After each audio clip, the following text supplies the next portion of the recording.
Have you heard of Virtual Bagel? Their Facebook page has over 4,000 likes. They use the page to promote their brilliant business model. We send you bagels via the internet, just download and enjoy. It sounds like a joke, and it is, sort of. This page was set up by BBC technology correspondent Rory Callan-Jones in 2012. He wanted to find out what is the worth of a like on a Facebook page, and so he bought some likes for Virtual Bagel. Now there are two ways to buy likes, the legitimate way and the illegitimate way.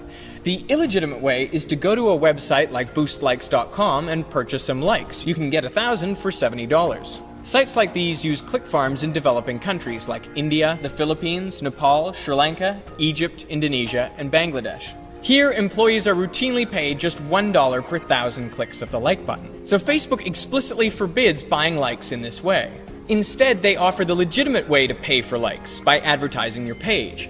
Prominently displayed is a link to get more likes, with a promise, connect with more of the people who matter to you. And this is how Virtual Bagel got its 4,000 likes. Rory Callan-Jones paid $100 to Facebook and the likes rolled in. He targeted his ad to the UK and the United States, but also to countries like Egypt, Indonesia, and the Philippines. Now, where do you think Virtual Bagel was most popular? I'll give you a hint, it wasn't the US or the UK. But within a day, he had over 1,600 likes, mostly from developing countries. Now, what was more problematic was the people who followed Virtual Bagel looked suspicious. For example, there was one Cairo-based follower whose name was Ahmed Ronaldo. His profile consisted almost exclusively of pictures of Cristiano Ronaldo, and he liked 3,000 pages. Callan-Jones also observed that his new throng of fans was particularly disengaged, just as you'd imagine those from a click farm would be. But he hadn't hired a click farm. He had paid for Facebook ads. This story was reported in July 2012. In August, Facebook reported they had identified and deleted 83 million accounts. That was 9% of the total at the time. This resulted in noticeable drops for popular singers and celebrities. So did they delete all of the fake likes? Nope. Not even close. I know because most of the likes on my Facebook page are not genuine. In May 2012, I received a number of emails from Facebook offering me $50 worth of free promotion of my page, which at the time had only 2,000 likes. My YouTube channel had 20 times that following, so I thought surely this free paid promotion could help me reach more of the people who mattered to me. And immediately I could see the results. Within just a few days, my likes had tripled, and they kept on growing, thousands per day. And after a few months, I had 70,000 Facebook likes, which matched my YouTube subscribers at the time. Now, what was weird was my posts on Facebook didn't seem to be getting any more engagement than when I just had 2,000 likes. If anything, they were getting less engagement. Now, I didn't understand why at the time, but I've since realized it's because most of those likes I was gaining through Facebook ads were not from people who were genuinely interested in Veritasium. How do I know? Well, because fake likes behave very differently from real followers. Have a look at this graph of the engagement of my Facebook followers. Now here I'm plotting countries as bubbles. So this is Canada, and the size of the bubble represents the number of likes I've received from that country. So this is the United States. It's a nice big bubble. Now I'm ranking these countries on the horizontal axis based on what percentage of the likes have engaged with my page this month. So as you can see, roughly 30% of Canadians and Americans have engaged with my page, but they are not as active as the Germans, where over 40% of my likes have engaged, and they are not as active as the Austrians, a small but passionate group of Veritasium fans at nearly 60%. These are all of the other Western countries, so you can see that it's common for between 25% and 35% of my page likes to engage with my page every month. Now here is Egypt, where less than 1% of my likes have engaged with my page. Now this is India, the Philippines, Pakistan, Bangladesh, Indonesia, Nepal, and Sri Lanka. That's a big following, but no engagement. Together, all of these countries make up 80,000 likes. That's roughly 75% of the total likes I had before my last video. And these are the profiles that followed me when I used Facebook advertising. And they're worse than useless. Here's why. When you make a post, Facebook distributes it to a small fraction of the people who like your page, just to gauge their reaction.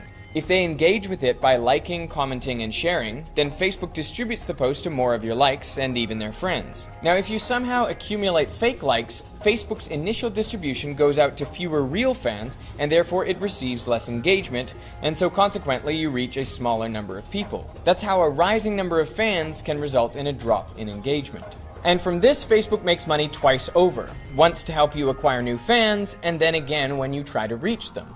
I mean, your organic reach may be so restricted by the lack of engagement that your only option is to pay to promote the post. What's worse, there is no way to delete fake likes in bulk. All you can do is try to target posts around them.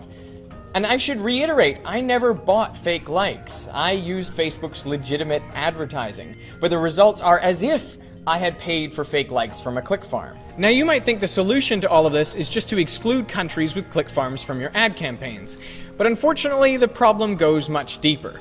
Meet Virtual Cat, a virtual pet like none other. It's a page committed to supplying only the worst, most annoying drivel you can imagine.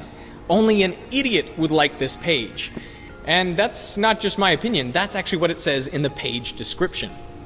And I should know because I wrote it. I created this page yesterday, and then I paid $10 to advertise the page through Facebook, targeted only to cat lovers in the United States, Canada, Australia, and the UK. Now, I expected that because I had excluded all of the big click farm countries, and because the page is so terrible, that I basically wouldn't get any likes. But within 20 minutes, I had blown through my whole budget, and I got 39 likes. So who are these people liking a blank page and costing me 25 cents a piece? All of the profiles were from the places I had targeted, mostly the US, but there was something strange about them. All of these people liked a lot of things, like hundreds and thousands of things. And a lot of the things they liked were odd too. Like in one account, this person liked T-Mobile, AT&T, and Verizon. They liked Jeep and Lexus and Mercedes and Volvo and Volkswagen. They liked everything. Other accounts I saw, they liked kitchen scrubbers and they liked mouthwash. Who reports that on their Facebook page? It baffles me. So the real mystery to me is why someone somewhere would click on ads that they didn't care about without making money from them. I mean, I don't think these clicks came from bots. They're too easy to identify and eliminate. And I also don't think for a second Facebook would pay click farms to click on those ads to generate revenue for them. So it really seems like a mystery. And then in this article, I found what I think is the most reasonable hypothesis. Click farms click the ads for free. In order to avoid detection by Facebook's fraud algorithms, they like pages other than the ones they've been paid for to seem more genuine. I mean, you can imagine 1,000 likes on a particular page coming from one geographic area in a short period of time would seem pretty suspicious. But buried in a torrent of other like activity, they would be impossible to identify.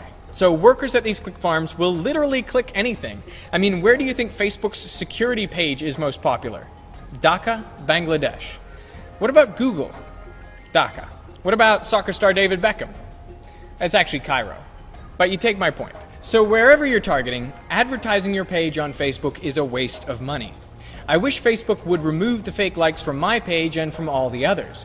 But that would mean admitting that they have generated significant ad revenue from clicks that weren't genuine, which then suppressed the reach of pages who had low engagement, forcing those pages to pay again to reach inauthentic fans. So the truth is, Facebook benefits by maintaining this status quo, because the reality is, nobody likes this many things.